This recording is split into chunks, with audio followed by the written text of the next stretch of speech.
Hi, my name is Rebecca Vogel, and this is Book 11 of the Iliad. The Achaeans face disaster. As dawn rose from her bed beside Lord Tithonus, bringing light to immortal gods and men alike, Zeus sent strife down to the fast Achaean ships, the savage goddess carrying the sign of war.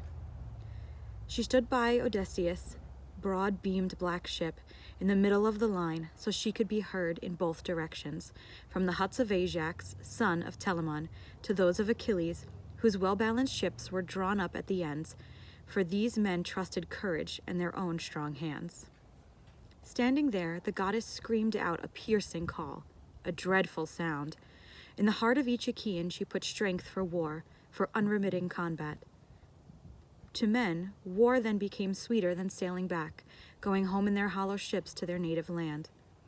The son of Atreus shouted to his Argives to get their armor on. He pulled on his shining bronze. First on his legs he set his shin guards, beautifully made, fitted with silver ankle clasps. Then he put a breastplate round his chest, something he had received as a gift of hospitality from Cinyras, who had learned in Cyprus the great news that Achaeans were intending to set sail in their ships for Troy. So to please the king, Cinyras gave the breastplate to Agamemnon. On it were 10 metal strips, each dark blue, 12 of gold, and 20 made of tin. On each side, 3 enameled snakes coiled to the neck, like rainbows which the son of Cronos set in clouds, prophetic omens for mortal men. On his shoulder he slung his sword studded with shining gold. The scabbard was silver, fitted with golden straps. Then he picked up his richly decorated shield, which covered his whole body, a beautiful work, with 10 bronze circles, 20 bosses of white tin, and in the center a boss of blue enamel.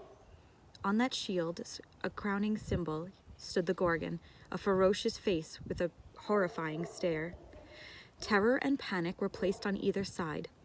On the shield's silver strap writhed an enamel snake, its 3 heads intertwined, all growing from one neck. On his head, Agamemnon placed his helmet with 4 bosses, a double ridge, a horse plume which nodded menacingly on top. He took 2 strong spears, sharp ones with bronze points, whose glitter shone from him right up to heaven. Athena and Hera gave peals of thunder overheard, playing tribute to him. Agamemnon, king of Mycenae, rich in gold. Then each man told his charioteer to curb his horses and line up in good formation at the ditch's edge, while they marched ahead on foot in all their armor, moving fast, shouting bravely in the early dawn. They arranged their ranks on the far side of the ditch, well beyond the chariots following at some distance. Then Cronos' son brought them confusing signs of trouble, sending down from high in heaven a rain of blood, dripping from the sky, for his intention was to hurl the heads of many brave men down to Hades.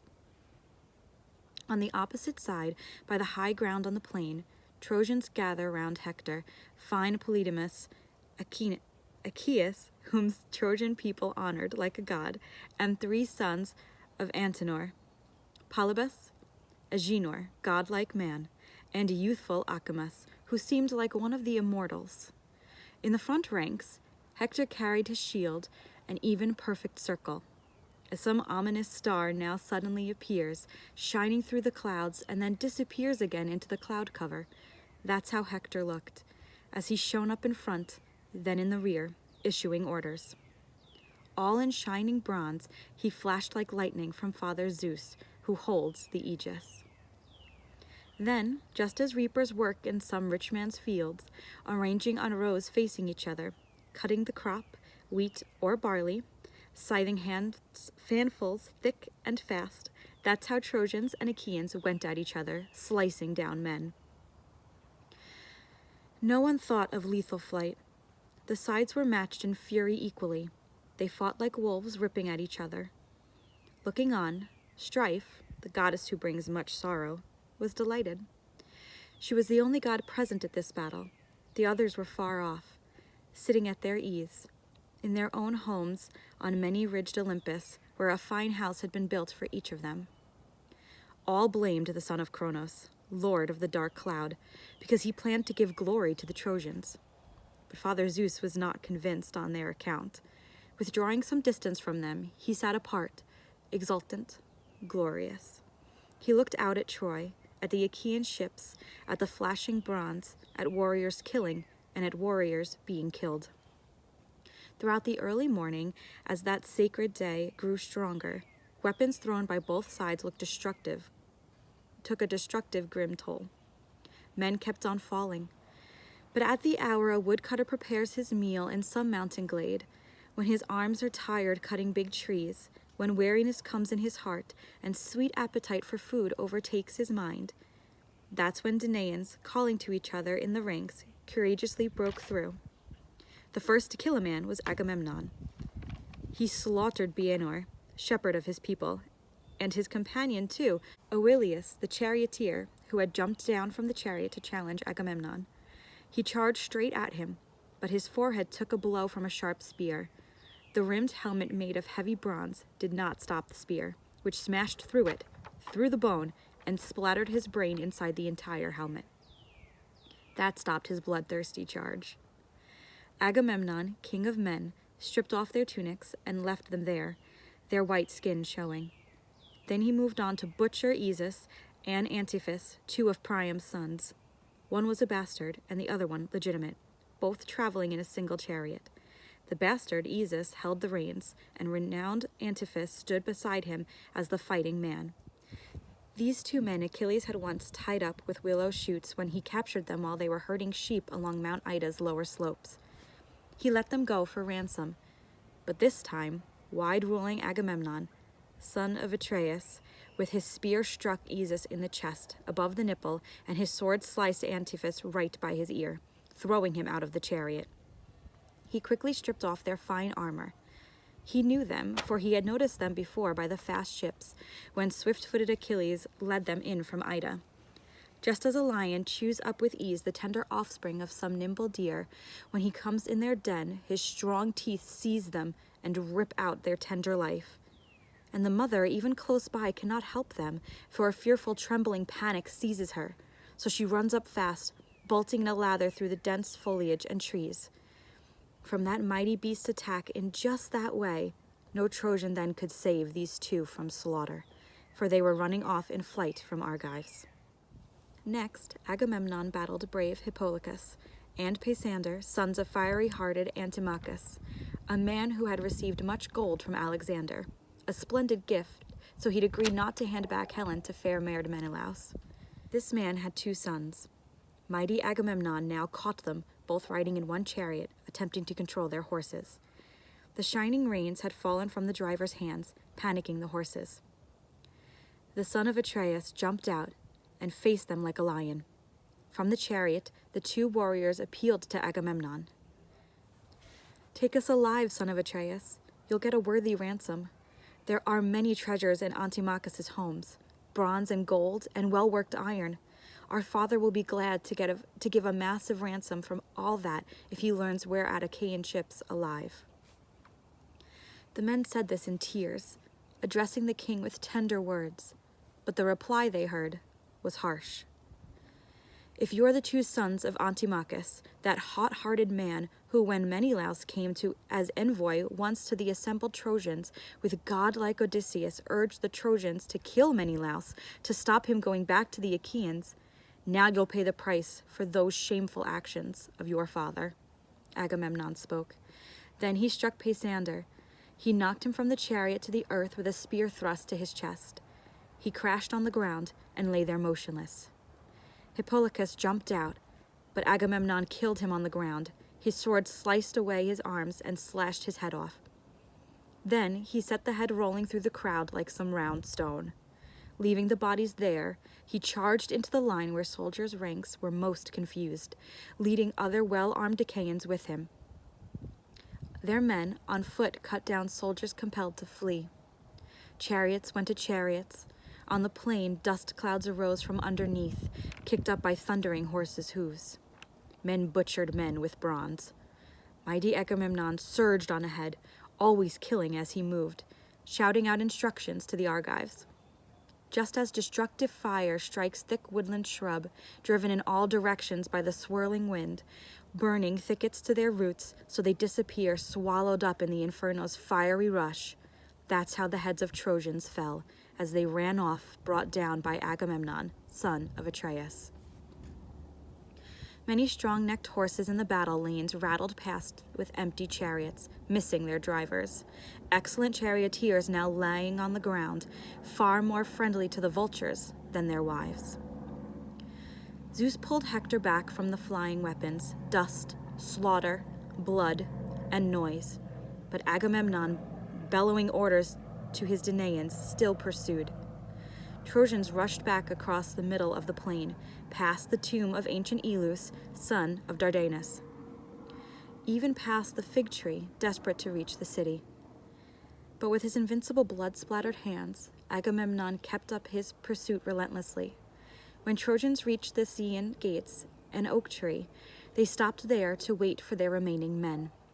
But they were still in fight across the middle of the plain, like cows scattered by a lion coming at them in the dead of night. A general stampede, but clearly grim destruction for one of them, whose neck the lion first seizes in strong teeth, breaks it, then gorges on the blood and all of the innards. That's how mighty Agamemnon, son of Atreus, harassed Trojans, always killing off the stragglers as they fled back. Many men collapsed face down or on their backs at the hands of Atreus' son. As with his spear he raged up and down the field, but just as Agamemnon was about to reach the steep walls of the city, the father of gods and men came down from heaven, sat on the peaks of Ida with his many springs, holding a thunderbolt. He sent off gold-winged Iris with a message. "Go, swift Iris, and tell Hector this. As long as he sees Agamemnon, that shepherd of his people, rampaging at the front, slicing down rows of men, he must restrain himself. Tell other troops to fight the enemy in the killing zone. But when Agamemnon, hit by a spear or wounded with an arrow, mounts his chariot, then I'll give Hector power to kill and kill until he moves up to the well-decked ships at sunset when sacred darkness comes."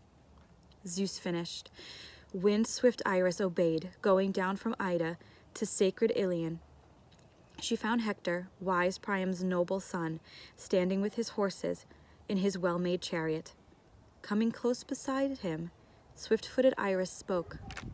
"Hector, son of Priam, like the gods for your wise counsel, Father Zeus has sent me to give you these instructions. For as long as you see Agamemnon, that shepherd of his people, rampaging at the front, slicing down rows of men, you must restrain yourself. Tell other troops to fight the enemy in the killing zone. But when Agamemnon, hit by a spear or wounded with an arrow, mounts his chariot, then Zeus will give you the power to kill and kill until you move up to the well-decked ships at sunset, when sacred darkness comes." After saying this, swift-footed Iris sped away. With his weapons, Hector jumped out of his chariot down to the ground. Brandishing his sharp spear, he moved all through the army, urging men to battle on, encouraging their spirits for the dreadful fight. The troops rallied and stood up against Achaeans. Opposing them, the Argives reinforced their ranks. Agamemnon was among them, first to charge ahead, eager to fight well out in front of everyone. "Tell me now, you muses inhabiting Olympus, who was the first to come against Agamemnon? One of the Trojans, or one of their famous allies?" It was Iphidamus, son of Antenor, a fine large man raised in the fertile land of Thrace, which nurtures flocks. His mother was lovely Theano. Chryseis, his mother's father, raised him in his house when he was very young. Once Iphidamus had reached the age when younger men seek glory, Chryseis tried to keep him there, marrying him to his own daughter. But he left his bridal chamber to chase after fame against Achaeans, taking with him 12 beaked ships, which followed him. He left those well-balanced ships at Percote, then came on foot to Ilion. Now he moved out to face Atreus' son, Agamemnon. When the two were close within each other's range, Agamemnon threw and missed. His spear turned aside. But Iphidamus struck Agamemnon in his belt, just below the breastplate, thrusting with all his force. trusting his strong hands. But he did not penetrate the gleaming belt, for the spear hit the silver first, then bent aside like lead. Wide-ruling Agamemnon grabbed the spear in his fists and yanked it towards him with the fury of a lion, pulling it away right out of Iphidamus' hands. Then he hit him, his sword slashing through his neck. His limbs collapsed, and Iphidamus fell there into a bronze sleep. Unhappy man, far from the wife he married, to help his fellow citizens, far from that lady from whom he had no favors, though for bride price he had offered much. First, he'd given 100 cattle and promised 1,000 goats and sheep combined, taken from the immense numbers in his flocks. But then Agamemnon, son of Atreus, killed him, stripped him, and went off through the Achaean strong, carrying his armor. When Coon noticed this, an eminent man, Antenor's eldest son, his eyes darkened with grief for his fallen brother. He moved out of Lord Agamemnon's line of sight to one side, then struck his forearm with a spear, just below the elbow. Coon's shining spear point sliced straight through. Agamemnon, king of men, shuddered, but did not stop the fight or pull back from battle. He charged at Coon, holding up his battered spear. Coon was frantically dragging his blood brother, Iphidamus, out by the feet, crying for help. To all the finest men, Agamemnon struck him with his bronze-tipped spear shaft below his embossed shield. As he was pulling Iphidamus out from the crowd, Coon's limbs gave way. Agamemnon stood over him, then hacked off his head, so it fell on Iphidamus. Thus, Antenor's sons came to their fatal end at King Agamemnon's hands and went down to Hades. While the warm blood was still flowing from his wound, Agamemnon strode around the other ranks with spear and sword and massive rocks. But once that wound began to dry and blood stopped flowing, then sharp pain started to curb Agamemnon's fighting spirit. Just as a sharp spasm seizes women giving birth, a piercing labor pain sent by Ilithyia, Hera's daughters, who control keen pangs of childbirth, that's how sharp pain sapped Agamemnon's fighting strength. He climbed into his chariot and told his driver to go back to the hollow ships. His heart was heavy. He gave a piercing shout, calling his Danaans, "Friends, leaders, rulers of Argives, it's up to you now to guard our seagoing ships in this dangerous war, for Counselor Zeus won't let me fight these Trojans all day long." His charioteer lashed the horses with the lovely manes towards the hollow ships. The horses flew on willingly, chests flecked with foam, their underbellies caked with dust as they took the exalted king away and left the battle. When Hector saw Agamemnon going back, he gave a loud shout to the Achaeans and Trojans. "Trojans, Lycians, Dardan spearmen, be men, my friends, call on your fighting strength. Their best man is leaving. Zeus, son of Cronos, gives me glory. Drive your sure-footed horses straight at those strong Danaans so you can seize an even greater glory." In every man he stirred up the spirit of war. Just as a hunter urges his white-fanged hounds to chase a lion or wild boar, that's how Hector, son of Priam, like that man destroyer Ares, urged his great-hearted Trojans on against Achaeans. He himself moved with those in front, fully confident, falling on the enemy like a furious storm, swooping down to lash the purple ocean. Who were the first? Who were the last men slaughtered by Hector, son of Priam, once Zeus gave him glory? First was Asius, then Autonus, Opides, and Dolops, son of Clitius, then Ophiltius, Aegalus, Aesymnus, Orus, and Hipponus, a strong fighter. Hector killed these Danaan leaders. Then he went after common soldiers. Like west wind when it demolishes the white south wind's clouds, striking them with heavy squalls, while many waves roll on, massive and swollen, scattering spray high in the air, under the howling of the veering windstorm. That's how thick and fast Hector destroyed those men. At that very moment, disaster would have struck, inflicting on Achaeans irreparable damage. If they'd been rooted and fallen on their ships, if Odysseus had not called out to the Danaans. Son of Tydeus, what's the matter with us? Have we no memory of our warlike courage? Come here, friend, and stand by me. We'll be disgraced if Hector of the gleaming helmet takes the ships. Powerful Diomedes then answered Odysseus. I'll stay and stand up to their attack, but we won't enjoy this fight for very long, since cloud-gatherer Zeus would sooner give the victory to Trojans rather than us. Diomedes spoke. With his spear, he hit Thymbraeus in his left nipple, tossing him from his chariot to the ground. Odysseus struck Molion, godlike attendant, to Lord Thymbraeus. They left the two men there, for their fighting days were done, and charged to battle, creating havoc. Just as two furious wild boars fall on the dogs chasing after them, that's how Diomedes and Odysseus turned back again to slaughter Trojans. So Achaeans got welcome relief in their flight from godlike Hector. The two warriors then seized a chariot with two men, their people's finest, two sons of Merops from Percote, a man skilled above all others in prophecy. He would not let his sons go off to war's destruction, but they did not obey. For fates lured them on to the darkness of their deaths. That famous spearman Diomedes, son of Tydeus, stole their living spirit and stripped their lovely armor. Odysseus then killed Hippodamus and Hippericles.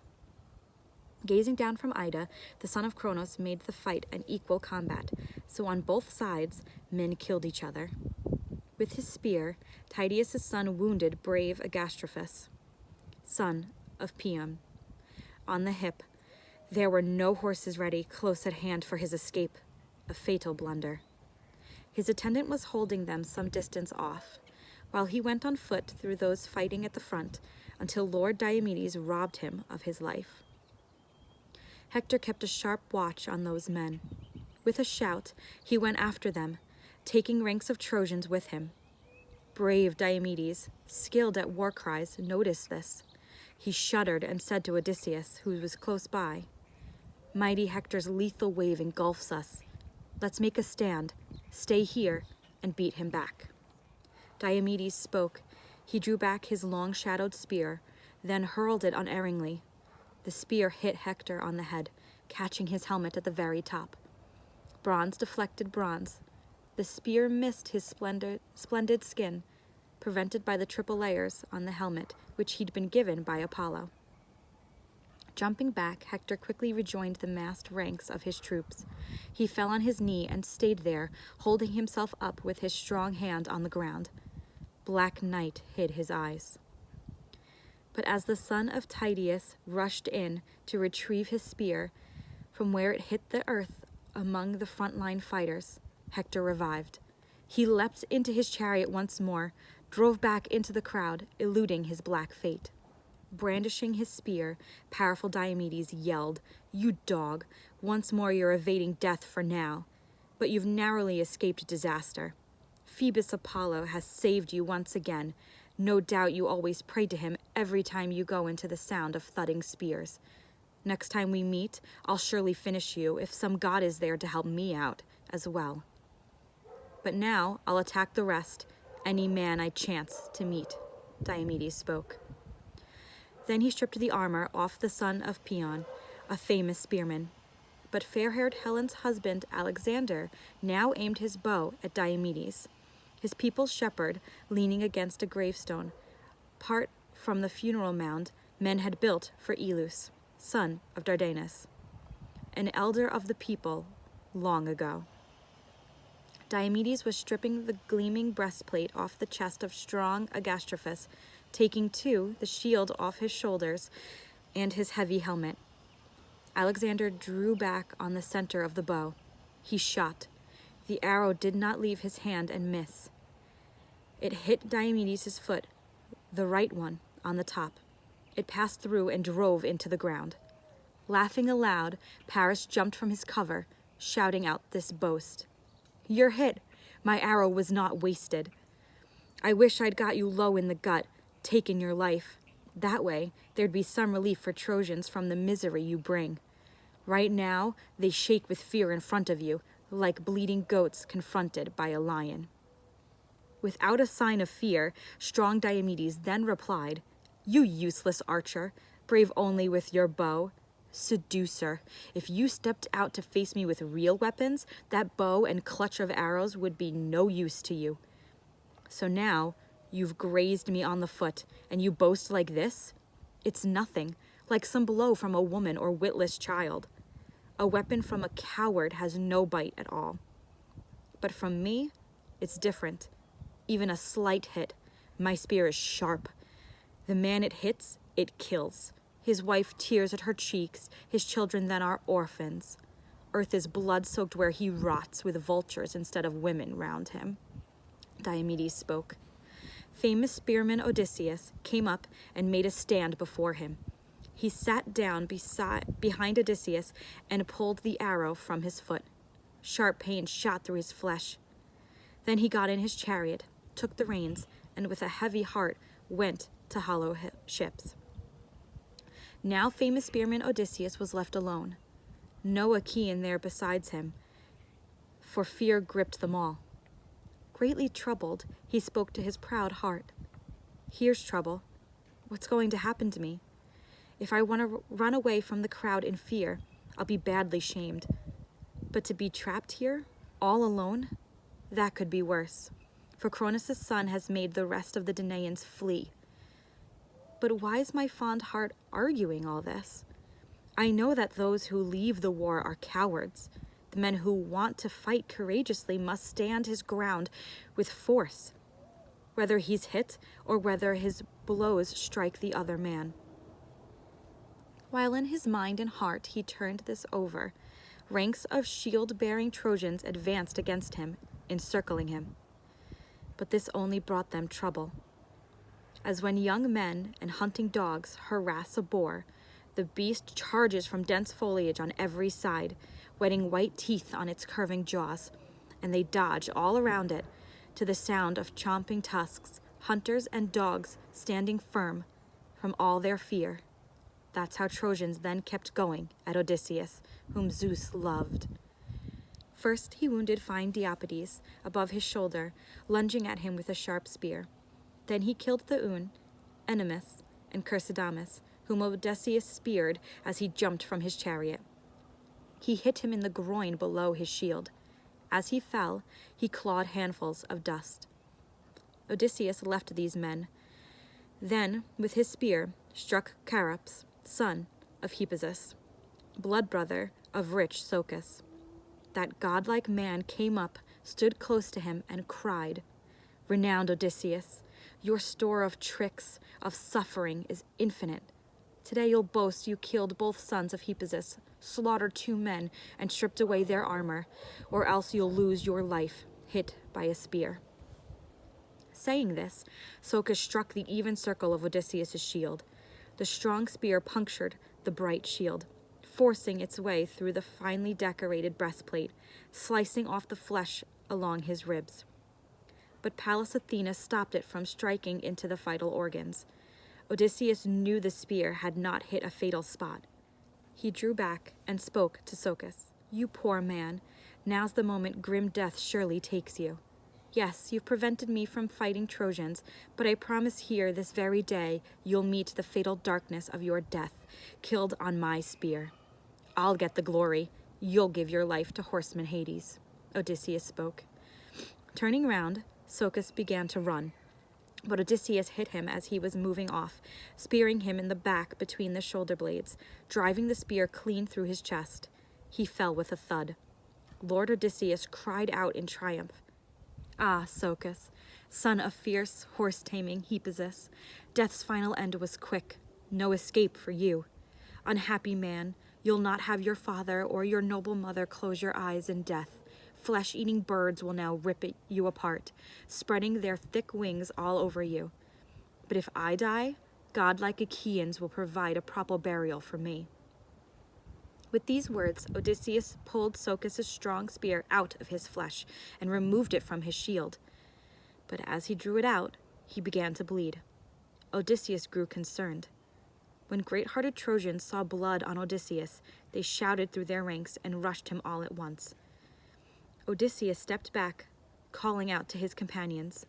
3 times he yelled, as loud as any man can shout. 3 times warlike Menelaus heard him call. He quickly spoke to Ajax, who stood close by. Ajax, divinely born son of Telamon, leader of your people, I've just heard a voice call. It belongs to brave Odysseus. It sounds as if Trojans have him cut off, caught him on his own in the killing zone. Let's go to that crowd. We'd better save him. I'm afraid that he's in trouble. He's a fine man, and he'd be a great loss to the Danaans. Saying this, Menelaus led on. Ajax, that godlike man, went with him. They found Odysseus, whom Zeus loved, encircled by Trojans, like red mountain jackals surrounding a horned stag wounded by an arrow for some man's bow. Its legs enable it to flee. For while its warm blood flows, its limbs have power. But as soon as that sharp arrow drains its strength in some forest shade, wild mountain carnivores attack. But should some god then lead a hungry lion there, the jackals scatter, and the lion eats the stag. That's the way that resourceful, fierce Odysseus was attacked by many daring Trojans. The single warrior wielding his spear held at bay his pitiless fate. Then Ajax approached, carrying his towering shield. He made a stand beside Odysseus. Trojans scattered in all directions. Taking Odysseus by the hand, warlike Menelaus led him from the crowd until his attendant could bring up his chariot. Ajax then charged the Trojans. He killed Doryclus, one of Priam's bastard sons. Then he hit Pandoclus, Lysander, Peirous, and Pylantes. As some river, a mountain torrent in full winter flood, crashes down onto the plain, gaining its power from Zeus's storms, sweeping up many withered oaks and pine trees, throwing piles of mud into the sea. That's how glorious Ajax then charged out onto the plain, creating havoc, slaughtering men and horses. Hector did not notice Ajax, for he was fighting on the far left of the battle, by the Scamander's banks, where the slaughter was most fierce. A constant din arose around great Nestor and warlike Idomeneus. Hector was in the crowd there with them, grimly killing with chariot and spear, decimating young men's ranks. But the brave Achaeans would not have given way if Alexander, fair-haired Helen's husband, had not stopped Machaon, shepherd of his people, as he was proving himself among the very best. Alexander's arrow with a triple barb hit Machaon's right shoulder. Then Achaeans, who breathe fighting spirit, feared for Machaon. They thought he might be captured, should the battle change. At that point, Idomeneus spoke to Nestor. Nestor, son of Neleus, great glory of Achaeans, come, climb up into my chariot. Let Machaon get in there beside you. Drive those sure-footed horses to the ships, and quickly too. Machaon's a healer, and so worth more than other men, with skill to cut out arrows and use healing potions. Gerenian horseman Nestor heard him. He climbed into the chariot. Machaon besides him, son of that excellent healer Asclepius. Nestor whipped the horses. They dashed off willingly, their spirits happy to be heading for the hollow ships. Then Cimbriones noticed Trojans were being driven back. Going up to Hector, he spoke to him. Hector, here the two of us mingle with Danaans, but on the outskirts of this hard-fought battle, other Trojans, both men and horses, are being driven back in great confusion, routed by Ajax, son of Telamon. I know him well. He carries a huge shield round his shoulders. Let's get our horses and drive there in our chariot. That's where most of the fighting, with horses or on foot, are slaughtering each other, where men fight with most intensity. The noise never stops. Saying this, Cimbriones urged on the horses, with the lovely manes, cracking his whip over them. Obeying the lash, they took the fast chariot at top speed in the direction of Trojans and Achaeans, trampling on shields and corpses as they galloped on. The axle was completely splattered underneath, as were the rails behind, with gobs of blood thrown up from horses' hooves and chariot wheels. Hector pushed on, eager to join the throngs of men, to jump into the fight, to smash that group to pieces. He made Danaans totally confused. His spear hardly seemed to pause. He ranged up and down Achaean soldiers' ranks with spear and sword and massive rocks. But he kept away from any fight with Ajax, son of Telamon. Then Father Zeus, enthroned on high, put fear in Ajax. He stood bewildered, shifted his 7-layered shield onto his back, turned, looked around at throngs of Trojans like some wild beast, then backed off step by step, retreating, but often turning back. Just as a Taui lion is driven from a farmyard holding cattle by dogs and farmers who keep watch all night long to stop it tearing some well-fed cow to pieces, but the beast ravenous for meat keeps charging in without success, for a storm of spears rains down on him, thrown by eager hands, followed them by burning sticks, which, for all his fierce desire, make him afraid. So at dawn, he slinks away in bitter disappointment. That's how Ajax most unwillingly retreated then, away from Trojans, his spirit in distress. He was very much afraid for the Achaean ships, just as when some donkey taken past a cornfield, a stubborn beast on whose sides many sticks are broken, bolts from boys tending it, and goes to munch deep corn while boys beat it with sticks. Although their strength is small, at last they drive it out once it's had its fill. That's how proud Trojans and allies from many lands then pushed back great Ajax, son of Telamon, their spears always jabbing at the center of his shield.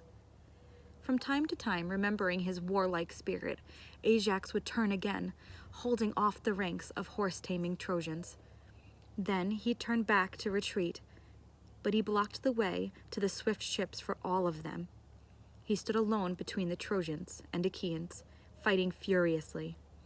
Some spears hurled by brave hands flew swiftly forward, then struck in his great shield, and many stood upright in the space between them, impaled in earth, still eager to devour his flesh. When Eurypylus, fine son of Euaemon, saw Ajax being attacked by this hail of spears, he went and stood by him. He hurled his shining spear and hit Apisaon, son of Phausius, a shepherd to his people, below his diaphragm in the liver. His legs gave way. Eurypylus rushed up to strip armor from his shoulders, but he was seen by godlike Alexander as he was pulling off the armor from Apisaon.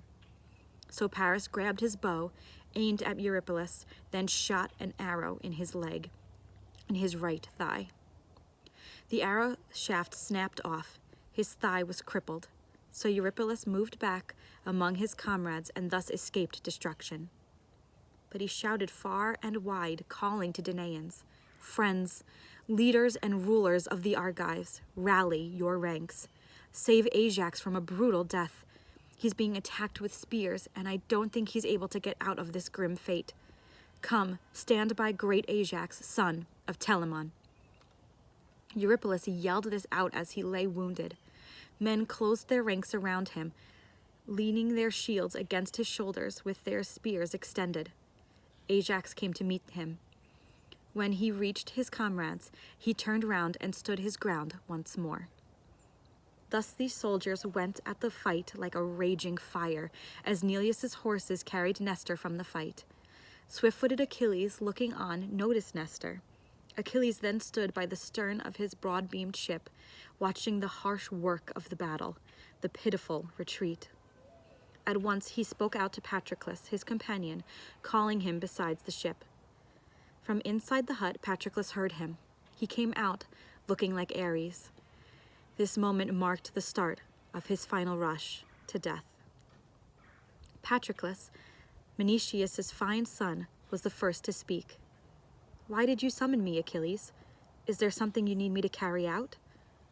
Swift-footed Achilles then said in reply, "Fine son of Menoetius, joy of my heart, I think the time has come for the Achaeans to stand around my knees in supplication, for their needs have now become unbearable.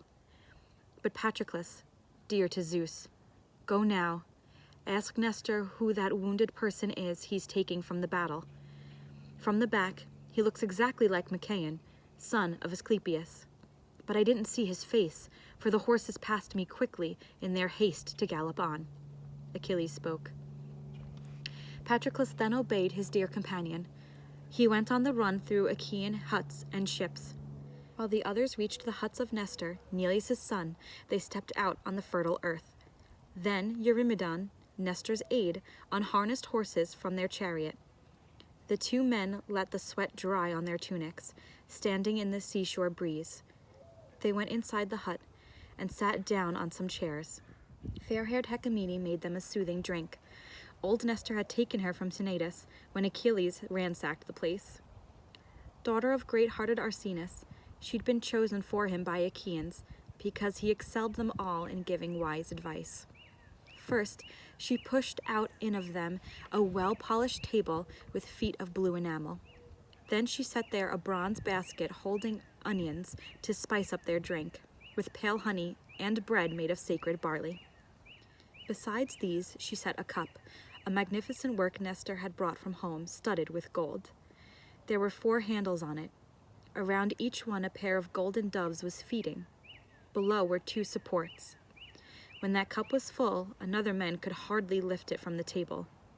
But old as he was, Nestor picked it up with ease.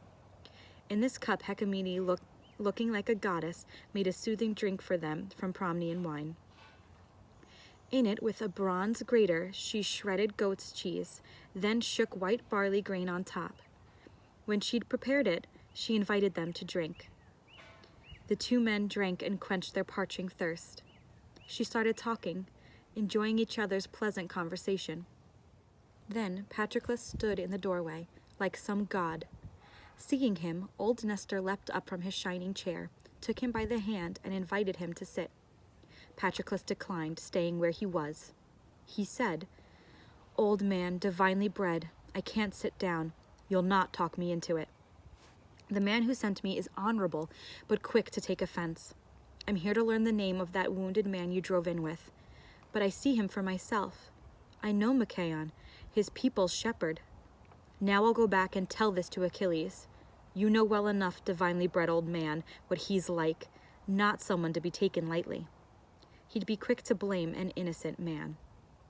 Gerenian horseman Nestor then said to Patroclus, "Why is Achilles showing pity now for Achaea's sons, those men hurt with spears and arrows? He knows nothing of our trouble, the great suffering which afflicts the army. For our best men lie injured at the ships, crippled by arrows, spears, and swords. Strong Diomedes, son of Tydeus, is hurt, as is Odysseus famous for his spear. Agamemnon and Eurypylus as well, with an arrow in his thigh. This man here, hurt with an arrow from some bowstring, I've just brought in from battle. Achilles is brave but knows no pity, feels nothing for Danaans. Is he waiting till our fast ships by the sea are set on fire with all-consuming flames, and Achaeans, powerless to stop it, are slaughtered one by one? My strength now in my supple limbs is not what it used to be. I wish I were as young, my strength as firm, as when the Eleans and our people went to war for stolen cattle, when I killed Itimenus, brave son of Hippurocus, a man from Elis, as I was driving off what we'd seized in reparation. He was fighting for his cattle. In the foremost ranks, a spear from my hand struck him. He collapsed. His country people ran away, and so we seized a huge amount of plunder from that plain. 50 herds of cattle, as many flocks of sheep, 50 droves of pigs, 50 herds of wandering goats, 150 horses, all chestnut mares, many with foes still standing under them. At night, we drove those to the citadel of Neleus' city, Pylos. Neleus rejoiced, glad at heart, because I'd shared in so much loot, though I was just a young man going to war. Next day at dawn, heralds proclaimed out loud that all those to whom Elis stood in debt should meet together. The leading men of Pylos thus gathered to appropriate the spoils. The Epeans were in debt to many men. Those of us in Pylos were few and weak. Mighty Hercules had come some years before and sapped our strength by killing our best men. Neleus once had 12 worthy sons. I'm the only one remaining. The others were all wiped out. Bronze-armed Epeans at that point took advantage of us, committing evil and aggressive acts. From that plunder, old Neleus selected a herd of cattle, a large flock of sheep, taking 300 of them with their shepherds. Holy Elis owed him an enormous debt. 4 prize-winning horses with their chariot, which had come to Elis to compete, intended on racing for a tripod.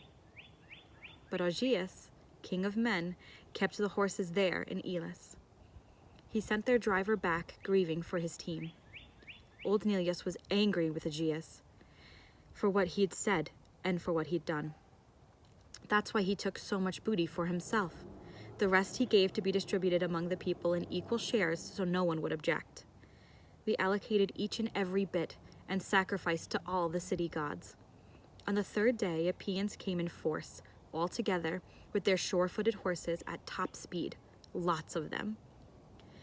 Among them came the 2 Melians, fully armed, still young, not knowing much of serious warfare. Now there's a certain city, Therosia, far off on a steep hill by the Alpheus, at the very end of shady Pylos. Desperately eager to destroy this place, they pitched their forces round in it in a siege. But once Epeans crossed the entire plain, Athena came speeding from Olympus, down to us at night. She brought a message. We should arm ourselves. She mustered a force of volunteers in Pylos, all keen for war. Neleus would not let me take up arms. He hid my horses. He thought I was ignorant of anything to do with war. But even so, though I fought on foot, I made my mark among our charioteers. For Athena planned the battle out in just that way.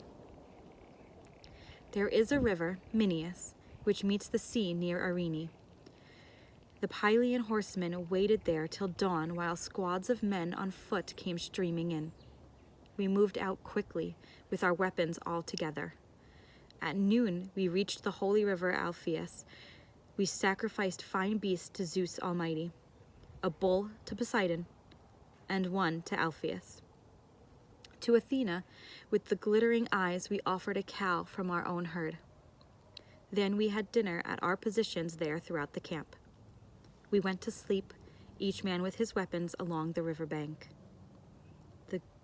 The brave Epeans were encircling the city, hearts set on razing it. Before they managed that, they saw a fight, a major battle. For when the sun appeared above the earth, we sacrificed to Zeus and to Athena. Then we started our attack. When Pylians and Epeans began to battle, I was the first to kill a man and seize his sure-footed horses. That man was Mulius, a spear fighter, son-in-law to Augeas. He'd taken as his wife a fair-haired Agamede, the eldest daughter who knew all medicines as wide as earth provides. As he came against me, I struck him with my bronze-tipped spear. He fell into the dust. I jumped in his chariot, taking my place among the foremost fighters. Stout-hearted Epeans saw the man go down, leader of their horsemen, their best fighting man. They ran away in all directions. I pursued, going after them like some black whirlwind. I captured 50 chariots. In every one 2 warriors bit the dust, slain by my spear. And I'd have slaughtered both Melians, Actor's descendants, but their father, the wide-ruling shaker of the earth Poseidon, with a thick concealing mist, let them escape. Then Zeus put great power in Pylians. We pursued Epeans over that wide plain, killing them and gathering their fine weapons, until we pushed our horses into Boprasium, a wheat-rich region, to the rock of Olion, the place which people call Elysium Hill. There, Athena turned our soldiers back. I killed the final warrior and left him there. Achaeans quickly led their fast horses back from Boprasium to Pylos, all of them paying tribute along the gods to Zeus, and among all men to Nestor. That's how I once used to be, when I was a man among the men. But what of Achilles? His courage will profit no one but himself. I think he might bitterly regret all this, once our army is destroyed. Oh, my friend, that day Menecius sent you from Phthia, and in Agamemnon's cause, he gave you orders. Both Lord Odysseus and myself were present. We heard all he said to you there in his house. We'd come to the well-built home of Peleus, mustering men across fertile Achaea. And we found warrior Menecius and yourself, together with Achilles. In the courtyard, old horseman Peleus was burning thigh bones, rolled in fat to thunder-loving Zeus. He held a golden cup, poured gleaming wine libations on the flaming sacrifice. The two of you were busy with the ox meat. We too stood in the doorway.